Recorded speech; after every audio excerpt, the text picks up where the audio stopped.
Great. So I was just walking everyone through what we're doing today. And I mentioned that we're going to walk through 3 companies. Ben, would you like to get started maybe with the first company? Sure. Let's go ahead and start off with Eat Just. Eat Just is, to give you guys an idea, it's a alternative foods based company. And what they do is they create plant-based egg products. Today, in the future, they're hoping to begin creating lab-grown meats as well. So they're starting off with lab-grown chicken in Singapore. We'll touch on that point in a bit. But as of today, the company has sold around 100 million eggs, and in the process has saved 2.5 billion gallons of water, 9 million kilograms of CO2, and 14 million square meters of land have been sort of given to another use type outside of just, growing chickens and harvesting their eggs. And that's one of the company's missions, is to save our environment while producing delicious food that is environmentally friendly, but also health conscious as well. And so the company does that by applying a cutting edge science and technology to create an egg substitute made from mung bean as the key protein replacement. And the egg substitute is cholesterol free, it has no GMOs, and it has a higher protein count when compared to the typical supermarket egg that we purchase. To date, the company has raised $440 million in funding from investors like the Qatar Investment Authority, Horizon Ventures, and Coastal Ventures, bringing the last valuation for the company to around $1.2 billion. And so looking at the team, both the executive team and the overall team as a whole, we see Josh, who is the co-founder and CEO, was the previous associate at McGuire Woods. We also have Matt Riley, the SVP Global Sales, Marissa Spear, the Chief of Staff, who was previous Senior Manager of Marketo, and Uzi, who is the EVP and CFO, previous CEO of IXYS Corporation. As for the rest of the team, it's pretty important to cover where the team is at in terms of research and development. And so out of the 150 total employees that the team has today, they have around 52 employees specifically focused on R&D. And since this is a science-based company, we're looking at employees who have advanced degrees and disciplines and so on and so forth. So we see 29 advanced degrees, 14 scientific disciplines, and 5 Michelin-starred chefs amongst the ranks of their employees. Now, focusing on the industry, we see that the egg market is valued at around $238 billion today, growing at a CAGR of around 3% year over year. And the growing preference of the vegan diet and the vegetarian diet is helping this trend move along. But it's also the growing realization that, some of these products that we consume on a daily basis may be bad for our health if they are overconsumed, but also just typically bad for the environment in terms of the production cycles that they go through. And so looking at the industry geographically, we see that North America, dominates the egg industry in terms of eggs consumed per capita. US, Mexico, and Canada take up a big portion of the pie here. And then we have Japan and China sort of supporting the Asia region in consumption. And lastly, Germany supporting the European region in consumption. As for the growing global consumption, so out of the 14 trillion eggs that are consumed yearly, we see that Asia consumes around 780 billion of those eggs, which is pretty significant because the Asia Pacific is a focus for Eat Just in terms of them opening up a lab and production center in Singapore to address the Asia region specifically. And then lastly, sort of addressing shopping habits, we see eggs in, the egg aisle, in food service, in the frozen breakfast aisle, and the other ingredients aisle. So if you're, adding eggs to different types of recipes and such. And if you break that down by valuation for each or revenue produced for each, you see that the egg aisle has around $122 billion of revenue. Food service, which is, restaurants, bakeries, hotels, so on and so forth, bringing around 48.8, so $49 billion in revenue overall. And then you have frozen breakfast and ingredients topping the rest of the list. Ingredients being eggs added to different types of recipes again. So that's a pretty versatile sector there. And then looking at the overall demographics, we see that 10% of people aged 18 to 29 and 12% of people aged 30 to 49 are either vegan or vegetarian today in the US. So that is sort of complete meat elimination out of their diets. But we also need to consider the folks that are cutting down on meat and cutting down on sort of meat produced products or, egg produced products for this case. A lot of folks are moving towards more of a health conscious type diet where, again, they are consuming less meat and less dairy products because they're conscious about the environment, but also about their health. And they're moving more towards the sort of lab grown and plant-based products little by little. And then looking at the sales performance for Just Egg, which is Eat Just's egg product. So their first full year of sales was in 2019. And it's a good telltale sign to see where the company is going because they've done so well in their first year. They've had a penetration rate of around 635,000 households, 12,300 points of distribution, and 44 million egg equivalents sold in 2019 alone. And so when I say egg equivalents, to give you an idea, Just Egg is sold in milk-like cartons, these small squarish looking cartons. And the way the company measures their success is by how many typical, traditional eggs they're replacing. And so for each carton sold, there's a specific number of eggs that it replaces. And so this is what the statistic is addressing specifically. And then looking at their two biggest vendors or distribution channels, which are Whole Foods and Walmart. At Whole Foods, which is one of the largest health food stores in the world, we're seeing that Just Eat or Just Egg specifically is in the top 10% of all egg SKUs. And this is quite important because, for a company to get into Whole Foods is already very tough because Whole Foods is very selective of who they include on their shelves and their refrigerators. And to be in the top 10, number 8 out of everyone that gets into Whole Foods in the egg sector, that's quite a compliment, and it shows that the company has been successful thus far and will continue to be successful moving forward. And looking at Walmart, we also see that the company has outsold Beyond Meat, after 11 months of operation, and the trend continues to move in that direction as well. Now, addressing some of the key developments here, as I mentioned, Eat Just has partnered with the Singaporean government to create, chicken and chicken products in Singapore specifically. In fact, Eat Just was the first company in Singapore to gain approval from the Singaporean government for lab-grown chicken, which was grown in their bioreactor. And because of that, the company has partnered with Proterra Investments to start building its own manufacturing facility in Singapore. And this facility is going to address the entire Asia region with expansion plans in place as well. Looking at some of the notable milestones and awards that the company has received. So they've been featured in Fast Company, Entrepreneur, CNBC, and Popular Science, received numerous awards from those publications, but also their sales have been growing at a fast clip as well. So between June, August, and October, they've gone from 40 to 50 to 70 million eggs sold respectively. And, we continue to see those sales rising on a monthly basis.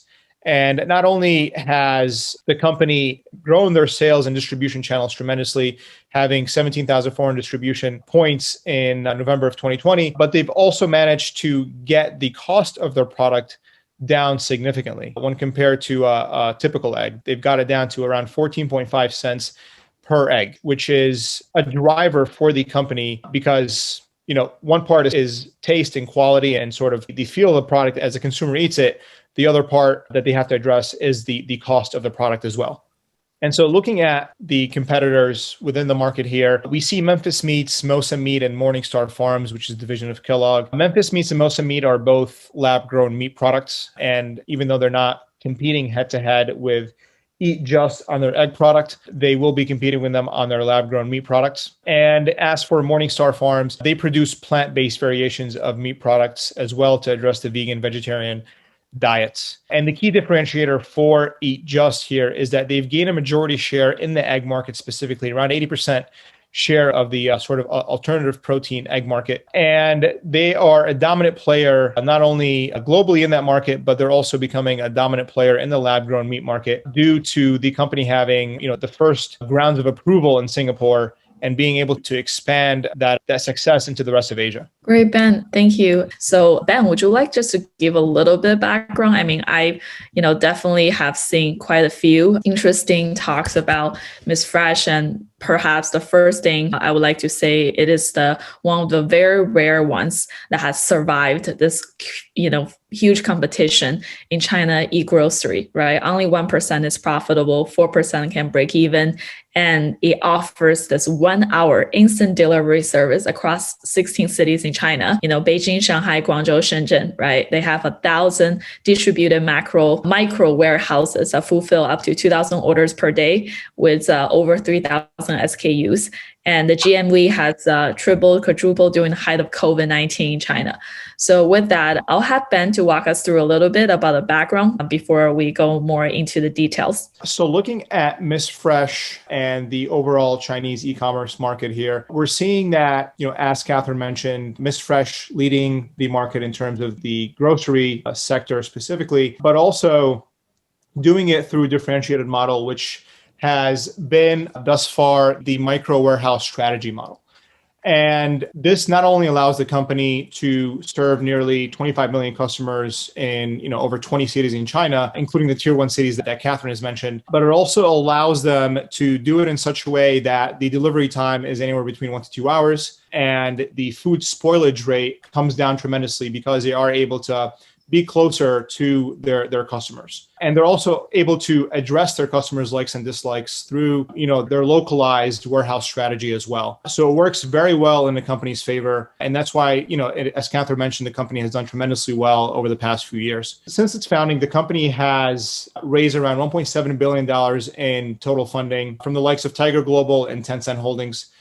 And looking at the overall industry, we're seeing that the industry is set to grow at a CAGR of around 28% from $190 billion to $1.3 trillion by 2027. So a tremendous amount of growth happening in the industry as a whole. And the APAC region specifically being the fastest growing region with a CAGR of 27% in that specific region. And that's due to initiatives primarily taken by governments in these regions promoting the digitization of e-commerce. And this also comes with, additional logistics channels being added and essentially having, the logistics of the country scaling out tremendously where many other industries are able to use it as well. Now, looking at the demographics, we're seeing that there is a shift from the, 40 plus age group to the millennials in terms of the main force of consumption for the country. And what this is doing is it's allowing companies like MissFresh to be able to address the likes and dislikes of those consumers because they are more technically savvy. They do like to use technology more. And so not only are they more savvy, but the usage is higher. And they like to incorporate technology into many parts of their lives, including grocery shopping. So this allows companies like MissFresh to grow tremendously and scale very well while addressing the sort of likes of their customers. Now, looking at some of the key developments here for MissFresh specifically, the CEO mentions that he intends that by the end of 2021, he intends to reach $14 billion in revenue and to also add around 1,500 micro warehouses in 20 plus cities over the next 3 years. And this is quite important because, again, the micro warehouse strategy is essentially the secret sauce for MissFresh thus far. And rather than operating out of the large-scale warehouses, similar to the likes of Alibaba, for example, this helps, as I mentioned earlier, the company to keep produce fresher, cut supply chain costs, and decrease delivery time.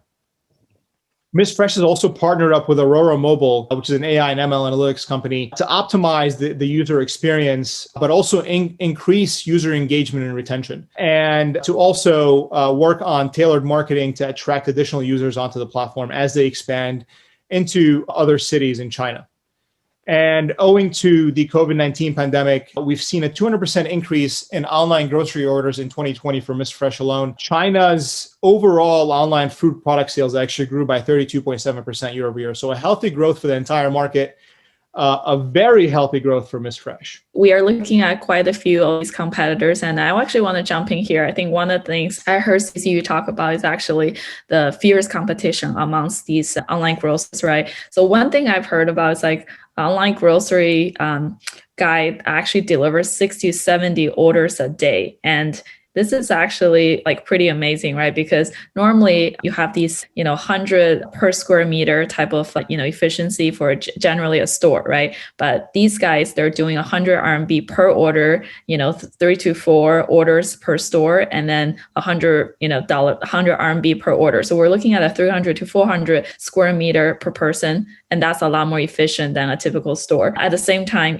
we see companies like Meituan and others that also try to do this. And I'm also very excited to kind of look at the generation transformation, where people who are using Meiriuxian, MissFresh are generally people who are grown like in the 80s, like later. So a lot more younger generation millennials. Why? Because everybody's using an app these days versus, kind of the grandpa's going to an actual supermarket and buy this. And due to COVID-19, that seems to be actually a big driver. So I'm curious, this is definitely something, is it here to stay, or are we looking at, potentially this is more of a COVID-induced temporary trend? I'm also, opening up the floor for everyone else here who wants to join the discussion, because this is definitely the most high growth markets out there. Ben, what's your take on this? I'm just curious. Yeah, I think when it comes to the Chinese market specifically, we're seeing, again, generational shift in spending. And so not only are these generations, so we're talking about millennials and younger, willing to pay more for better quality, whereas, the sort of post-60s age group tends to cling to price and look for more affordability. So we're seeing a major shift in the spending habits of consumers in China. And I think this is one of the major drivers for MissFresh and many of the e-commerce companies within China specifically. So, we have seen in China, right, this is more kind of online grocery is amongst the first tier cities, right? We have seen a similar play, I guess, in US. You have the Blue Apron, you have Good Eggs, you have Instacart, right? A lot of it is more younger generation. The difference ecosystem play here, we see at least from a user's point of view, is that in China, there's like a bigger distribution, right? Like the agricultural landscape is very different from US. So one thing is, I like to dive deeper, like sort of the differences and the growth of online grocery stores. I think when it comes to the major differences, like you said, in countries like China, where there are still underdeveloped parts of the country, and then other parts of the country are basically considered, first-class cities as developed as in New York or San Francisco. You see a major difference between a country like China and a country like the US, where there are much less underdeveloped parts of the country, right? And I think as the Chinese economy continues to grow at a very fast clip, we're going to see more developments in those rural areas. And we're going to see technology address those developments as well. So in the likes of, MissFresh and other e-commerce companies, I think what will happen is the distribution channels, especially, if MissFresh has micro warehouses, for example, right? The distribution channel is becoming more localized to and closer to their specific, customer demographic, whether it is in the rural segment of the country or in the sort of, highly populated city-like segment of the country. And what we will see also is more personalization, where each customer will have the opportunity to sort of address their own likes and dislikes through e-commerce, right? And so whatever products they like to sort of purchase the most, that may be included in that specific warehouse versus, you, Catherine, liking something completely different than I am, that would be included in the warehouse nearest to you because there's a larger portion of folks that like that type of item. So I think that's where the overall e-commerce segment is moving towards personalization and towards sort of micro distribution strategies. All right. So I will ask, he said that I have more questions about the local logistics system.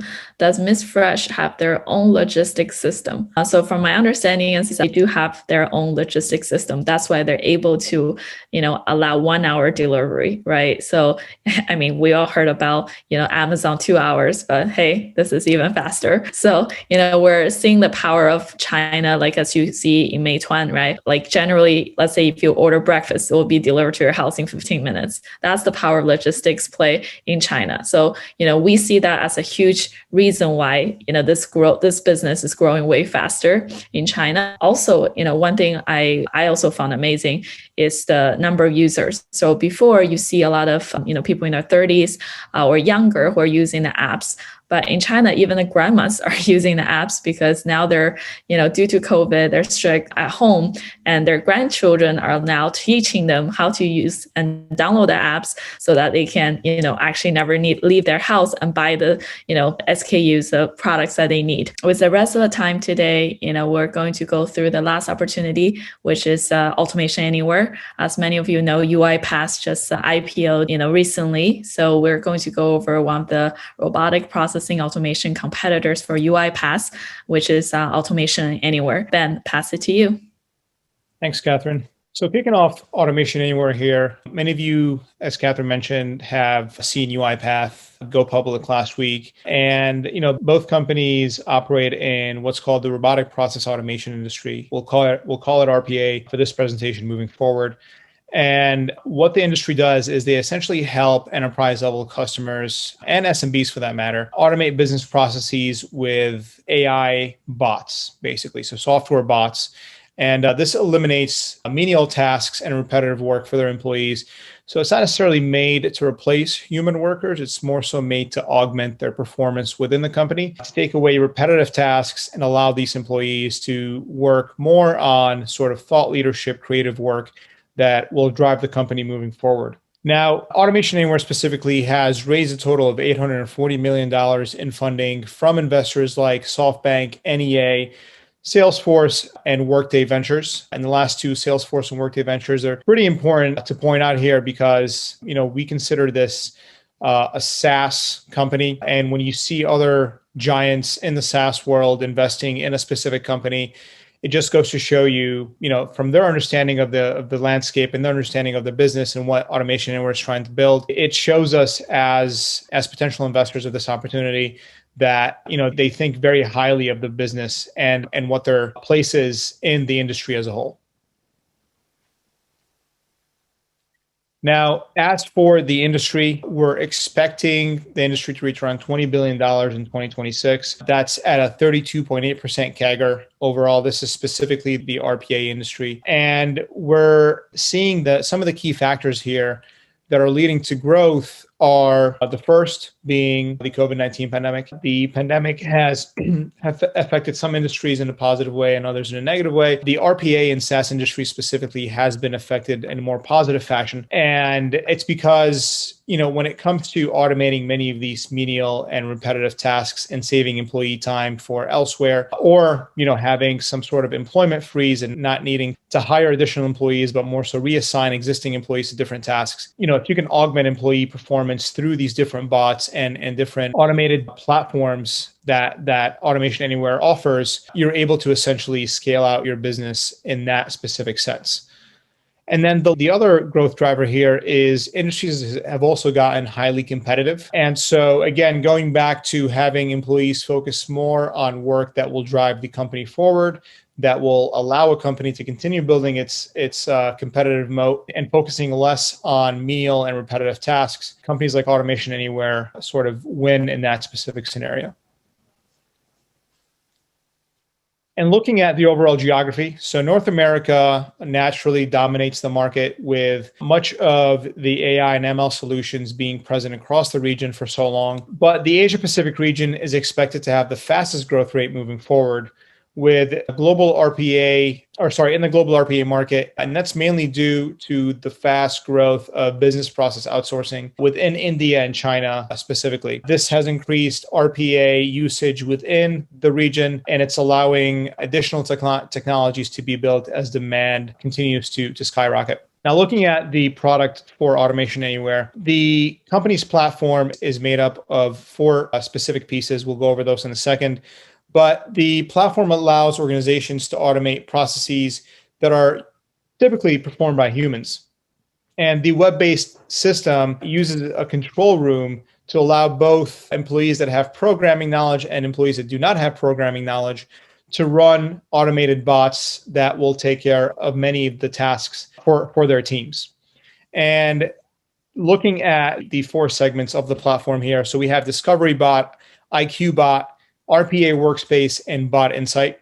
Discovery Bot basically accelerates the automation organization of user activities, business documents, and processes. And it also helps analyze variances within those processes, ultimately allowing the company to create a blueprint moving forward on how to automate many of these processes that they're focusing on. As for IQBot, it combines NLP and ML technology to automatically classify and validate business documents and emails. So any sort of quote unquote digital hard copied documents where a computer can use NLP and ML to sort of through those documents.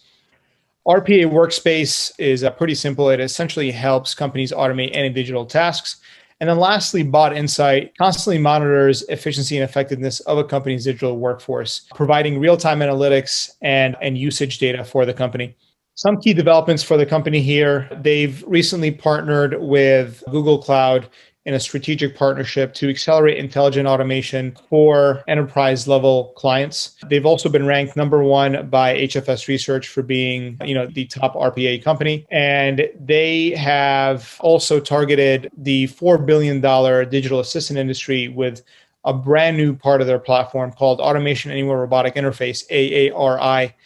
And this is essentially a smart digital assistant that simplifies business tasks. And again, as we see companies looking to augment more of their employees and give them more free time to focus on other aspects of the company, digital assistants will become a very prominent conversation at enterprise level customers. And some of the notable customers that the company has brought on are Deloitte, Sprint, NHS in the UK, Santander Bank, and other giants on their roster. Now, some of the key metrics here. So the company has built and released 2.8 million bots. They have 4,000 plus enterprise customers. G2 Crowd, which is one of the sort of most looked at software review platforms. Basically, they are one of the only platforms that make sure that, whoever's writing the review is actually using the software. They've rated the company as the best software company for 2020. And again, this is being sourced from user-centric reviews. The company is also in 90 plus countries or has customers in 90 plus countries. And they were named as a leader in Forrester's Wave for RPA in 2019, 2020. Some of the under coverage by Automation Anywhere, we're seeing financial institutions, healthcare institutions, some of the top tech companies as well, and top telecom companies. And now looking at the competitive overview, we see UiPath, which Catherine and I mentioned earlier, went public last week and have been successful in their public debut, going from, a 59 for an offering price to around 66 and now around $75 to $77 as of today. We also see Blue Prism. This is another private company, and Microsoft Power Automate. This is the newest RPA player that's brought to the market by Microsoft. And the key differentiator for Automation Anywhere and how they're sort of looking at building their business moat is they provide end-to-end capabilities in the four key areas that I mentioned up top. But they're also the best at capturing and prototyping automation, which means that, at the beginning of the funnel, you need to capture data in order to figure out what you're looking to automate. And that then flows downstream. And so if you are the best at the top of the funnel, you're more likely to perform better in the middle and the lower parts of the funnel as well. Do we know their last 3 years revenue? We have done a quick overview for Automation Anywhere. We haven't looked deeply into their revenue, but looking at where they compare with UiPath specifically, they are slightly smaller than UiPath. And in terms of revenue, they're on the same scale as UiPath was about a year ago. I just like to remind everyone the deals that we actually have live besides the ones that we walk through. Each week, we do share all of our memos in our docs and files. So I will send this in a group chat. I will also share with you some of the deals that are closing very soon. So for example, AlphaSense, this is a primary Series C deal that we're currently participating. It's a next generation Bloomberg terminal fax that you may say it. The company has been around for quite some time, invested by Soros Fund Management, Innovation Endeavors, Robotic Ventures, and currently they're valued at $750 million. We think that this could be an easy 2.5x return given the market they're in, and they're using machine learning, deep learning to actually help create more market intelligence. So that's one company. And then Patreon, which is the largest creator economy. As many of you guys probably know, due to COVID, a lot of people are now, using online platforms to monetize their influencers. So, this company is invested by Index, Initialize, Wellington, NEA, Thrive Capital, Glabe Rock. We also believe that this is a business where it's long-term play, where it uses CRM and also analytics tool to help creators monetize, the content they put out there. They're omni-channel, working with various different groups, similar competitors such as, OnlyFans and Spotify, Discord. And we believe that they're cheaper, which is what attracts most creators to this platform. As of 2020, they paid out $1 billion to the creators. And, we have a very good confidence in this company. Lastly, Rubrik, I'll just quickly go over. Rubrik is a cloud storage data management system. They are competing with older providers such as EMC. Currently, the younger competitors include Cohesity and VM. So we believe that this company, even though it's very kind of non-sexy, but the company is growing very fast, and we've been investing in this company multiple times.